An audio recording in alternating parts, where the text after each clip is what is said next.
ನಮಸ್ಕಾರ ಎಲ್ಲರಿಗೂ. ನಾವು ಇವತ್ತು ಮಾಡೋಣ ಉತ್ತರ ಕರ್ನಾಟಕ ಸ್ಪೆಷಲು ಜೋಳದ ವಡೆ. ತುಂಬ ಟೇಸ್ಟಿಯಾಗಿ ಆಗುತ್ತೆ. ಉತ್ತರ ಕರ್ನಾಟಕದಲ್ಲಿ ಯಾವುದೇ ಹಬ್ಬ ಇರಲಿ ಅಥವಾ ಸೀಗಿ ಹುಣ್ಣಿಮೆ ಇರಲಿ, ಇದು ಮಾಡೇ ಮಾಡ್ತಾರೆ. ಅಷ್ಟು ಚೆನ್ನಾಗಿರುತ್ತೆ. ಹೋಳಿಗೆ ಜೊತೆ ಹುಗ್ಗಿ ಜೊತೆ ಅಂತೂ ತುಂಬ ಚೆನ್ನಾಗಿರುತ್ತೆ ನೆಂಚ್ಕೊಳ್ಳಿಕ್ಕೆ.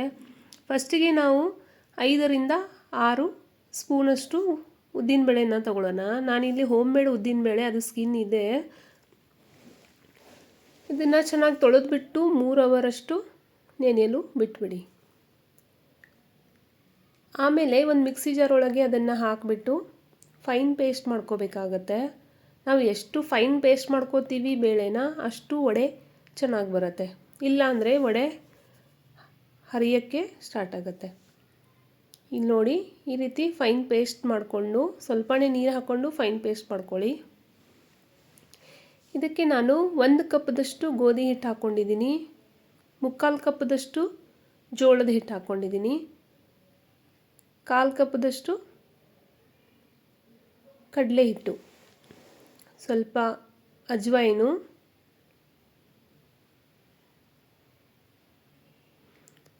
ಸ್ವಲ್ಪ ಜೀರಿಗೆ ಪೌಡರು ಮತ್ತು ಧನಿಯಾ ಪೌಡರು, ಮತ್ತು ಸ್ವಲ್ಪ ಜೀರಿಗೆನೂ ಹಾಕ್ಕೊಳ್ತಾ ಇದ್ದೀನಿ ನಾನು.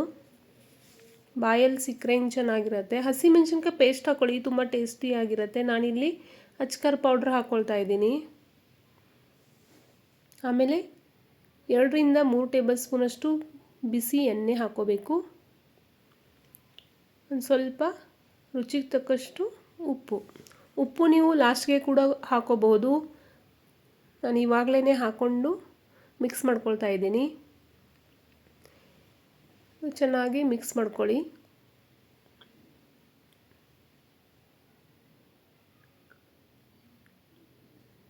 ನಾವು ರುಬ್ಬಿರುವಂಥ ಮಿಕ್ಸಿ ಜಾರ್ ಒಳಗೆ ಒಂದು ಸ್ವಲ್ಪ ನೀರು ಹಾಕಿಬಿಟ್ಟು, ಆ ನೀರು ಕೂಡ ಇದರೊಳಗೆ ಹಾಕಿಬಿಟ್ಟು ಕಲಿಸ್ಕೊಳ್ಳೋಣ. ನೀವು ಬೇಕಾದರೆ ಕೊತ್ತಂಬರಿ ಸೊಪ್ಪು ಕೂಡ ಹಾಕ್ಕೋಬೋದು, ಮೆಂತ್ಯ ಸೊಪ್ಪು ಕೂಡ ಕಟ್ ಮಾಡಿಕೊಂಡು ಹಾಕ್ಕೋಬೋದು. ಆದರೆ ಅದು ಸ್ಟೆಮ್ ಎಲ್ಲ ಹಾಕಬೇಡಿ, ಸೊಪ್ಪು ಮಾತ್ರ ಹಾಕ್ಕೊಳ್ಳಿ. ಗಟ್ಟಿಯಾಗಿ ನಾದ್ಕೋಬೇಕಾಗತ್ತೆ.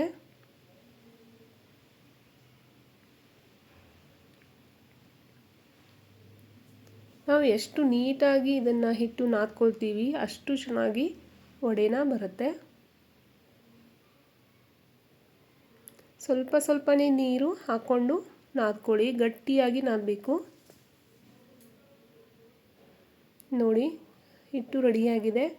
ಇದನ್ನು ನಾವು 8ರಿಂದ 10 ತಾಸುವರೆಗೆ ನಾವು ಇದನ್ನು ನೆನೆಯಲು ಹಾಗೆ ಬಿಟ್ಬಿಡಬೇಕು. ಅಂದರೆ ನಾನು ಈವ್ನಿಂಗು ಮಾಡಿದ್ದೆ, ಒಂದು 8 ಗಂಟೆ ಹಾಗೆ. ಬೆಳಗ್ಗೆ 8 ಗಂಟೆಗೆ ತೆಗೆದೆ ನಾನು ಇದನ್ನು. ಆಮೇಲೆ ಸ್ವಲ್ಪ ಶುಂಠಿ ಬೆಳ್ಳುಳ್ಳಿ ಪೇಸ್ಟ್ ಹಾಕಿಬಿಟ್ಟು, ನಿಮಗೆ ಟೈಮ್ ಇರಲಿಲ್ಲ ಅಂದರೆ 1ರಿಂದ 2 ಅವರ್ ಅಷ್ಟು ನೆನೆಯಲು ಬಿಡಿ, ಅದು ಕೂಡ ಚೆನ್ನಾಗಾಗತ್ತೆ. ನಾನಿದು ಶುಂಠಿ ಬೆಳ್ಳುಳ್ಳಿ ಪೇಸ್ಟ್ನ ಒಂದು ಸ್ವಲ್ಪ ನೀರು ಹಾಕಿಬಿಟ್ಟು ಮಾಡ್ಕೊಂಡಿದ್ದೀನಿ. ಆಮೇಲೆ ಇದನ್ನು ಕಲಿಸ್ಕೋಬೇಕಾಗತ್ತೆ, ಚೆನ್ನಾಗಿ ನಾದ್ಕೋಬೇಕು. ನೀವು ಹಿಟ್ಟನ್ನ ಎಷ್ಟು ನಾದ್ಕೊಳ್ತೀರಾ ಅಷ್ಟು ಚೆನ್ನಾಗಿ ವಡೆ ಬರುತ್ತೆ. ಬೇಕಾದರೆ ನೀವು ಅದನ್ನು ಸ್ವಲ್ಪ ಕುಟ್ಕೋಬಹುದು. ನಾನು ಬೆಳ್ಳುಣ್ಣಿಯಿಂದ ಒಂದು 4-5 ಏಟು ಹಾಕಿದ್ದೀನಿ. ಇಲ್ಲಿ ನೋಡಿ, ಈ ರೀತಿ ಮಾಡೋದ್ರಿಂದ ತುಂಬ ಚೆನ್ನಾಗಿ ಬರುತ್ತೆ ವಡೆ. ಅದಕ್ಕೆ ಮತ್ತು ಹಿಟ್ಟು ಹುಳಿ ಬಂದಿರುತ್ತಲ್ವ, ನೀವು ರೆಡಿ ಮಾಡಿ ಇಟ್ಟು 2-3 ದಿನ ತನಕನೂ ತಿನ್ಬೋದು, ಏನೂ ಹಾಳಾಗಲ್ಲ. ನಾನು ಇಲ್ಲಿ ಸ್ವಲ್ಪ ಎಣ್ಣೆ ಹಾಕಿಬಿಟ್ಟು ಕುಟ್ತಾಯಿದ್ದೀನಿ ಅದಕ್ಕೆ. ನೋಡಿ, ಹಿಟ್ಟು ರೆಡಿಯಾಗಿದೆ. ನೀವು ಸ್ಟಾರ್ಟಿಂಗ್ ಮಾಡೋರಿದ್ದರೆ ಇಷ್ಟು ತೆಳ್ಳಗೆ ಮಾಡ್ಕೋಬೇಡಿ, ಗಟ್ಟಿ ಆಗಿಬಿಟ್ಟು ಲಟ್ಟಿಸ್ಕೊಂಡು ಕೂಡ ಮಾಡ್ಬೋದು. ನಾನಿಲ್ಲಿ 2 ವಿಧದಲ್ಲಿ ತೋರಿಸ್ತಾ ಇದ್ದೀನಿ. ಒಂದು ಈ ರೀತಿ ಬೌಲ್ ತೊಗೊಳ್ಳಿ, ಅದಕ್ಕೆ ನಾನು ಕಾಟನ್ ಬಟ್ಟೆನ ಹಾಕಿಬಿಟ್ಟು ಕಟ್ಟಿದ್ದೀನಿ. ಟೈಟಾಗಿ ಕಟ್ಟಬೇಕಾಗತ್ತೆ. ಎಷ್ಟು ಟೈಟ್ ಇರುತ್ತೆ ಅಷ್ಟು ಚೆನ್ನಾಗಿ ವಡೆ ಬರುತ್ತೆ. ಅದಕ್ಕೆ ಒಂದು ಸ್ವಲ್ಪ ಎಣ್ಣೆ ಹಾಕಿಬಿಟ್ಟು ಸಣ್ಣ ಉಳ್ಳೆ ತೊಗೊಳ್ಳಿ ಹಿಟ್ಟಿಂದು, ಇದ್ರ ಮೇಲೆ ಸ್ಪ್ರೆಡ್ ಮಾಡಿಕೊಂಡು ಸ್ವಲ್ಪ ಎಳ್ಳನ್ನ ಹಾಕ್ಕೊಳ್ಳಿ.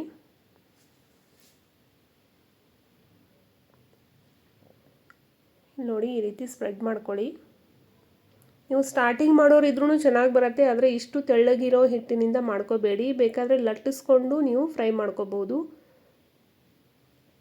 ಮತ್ತು ಸ್ವಲ್ಪ ಎಣ್ಣೆ ಕೈನ ಹಾಕಿಬಿಟ್ಟು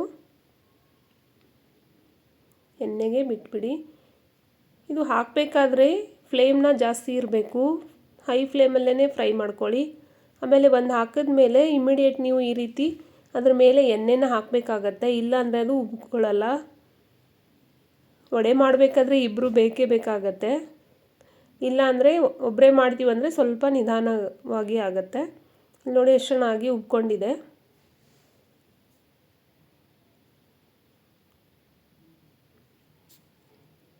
ಇದು ಮೊಸರು ಜೊತೆ ತಿನ್ನಲಿಕ್ಕಂತೂ ತುಂಬ ಟೇಸ್ಟಿಯಾಗಿರುತ್ತೆ. ಇಲ್ಲಾಂದರೆ ಹೋಳಿಗೆ ಅಥವಾ ನಾವು ಹುಗ್ಗಿ ಮಾಡ್ತೀವಲ್ವ, ಅವಾಗ ಕೂಡ ಇದನ್ನು ಮಾಡ್ತಾರೆ. ನೀವು ಹೈ ಫ್ಲೇಮಲ್ಲಿ ಇಟ್ಬಿಟ್ಟು ಆಮೇಲೆ ಲೋ ಫ್ಲೇಮ್ ಮಾಡ್ಕೊಳ್ಳಿ. ನೋಡಿ ಆಗಿದೆ ಈಗ. ಇದು ಕಲರ್ ಎಷ್ಟು ಚೆನ್ನಾಗಿ ಬಂದಿದೆ ನೋಡಿ. ನೀವು ಹಸಿಮೆಣಸಿನ್ಕಾಯಿ ಹಾಕ್ಕೊಂಡ್ರೆ ಕಲರು ಗ್ರೀನಾಗಿ ಬರುತ್ತೆ. ನಾನು ರೆಡ್ ಚಿಲ್ಲಿ ಪೌಡ್ರ್ ಹಾಕಿದ್ದೀನಲ್ವ, ಅದಕ್ಕೆ ಸ್ವಲ್ಪ ಕಲರು ಚೇಂಜ್ ಬರುತ್ತೆ. ನೀರು ಬೇಕಾದರೆ ಹಾಕ್ಕೊಂಡು ಕೂಡ ಹಾಕೋಬೋದು ನೀವು, ಬಟ್ ಸ್ಟಾರ್ಟಿಂಗ್ ಮಾಡೋರು ನೀರು ಹಾಕಕ್ಕೆ ಹೋಗಬೇಡಿ. ನಾನು ನೀರು ಹಚ್ಕೊಂಡು ಹಾಕೋದನ್ನು ತೋರಿಸ್ಲಿಲ್ಲ, ವಿಡಿಯೋ ಮಾಡಿದ್ದೆ ಬಟ್ ಅದು ಸರಿ ಬರಲಿಲ್ಲ. ಅದಕ್ಕೆ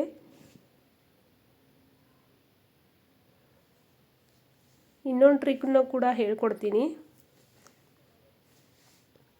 ನಿಧಾನವಾಗಿ ಈ ರೀತಿ ಸ್ಪ್ರೆಡ್ ಮಾಡ್ಕೊಳ್ಳಿ. ನೀವು ಒಂದು ಸಲ ವಡೆನ ಮಾಡಿದ್ರೆ ಪದೇ ಪದೇ ಮಾಡ್ತೀರಾ, ಅಷ್ಟು ರುಚಿ ಕೊಡುತ್ತೆ.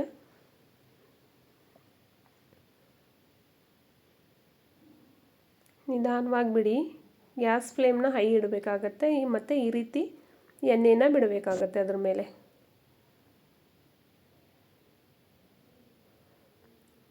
ನೋಡಿ ಎಲ್ಲ ವಡೆ ಕೂಡ ಇದೇ ರೀತಿ ಉಬ್ಕೊಳ್ಳುತ್ತೆ.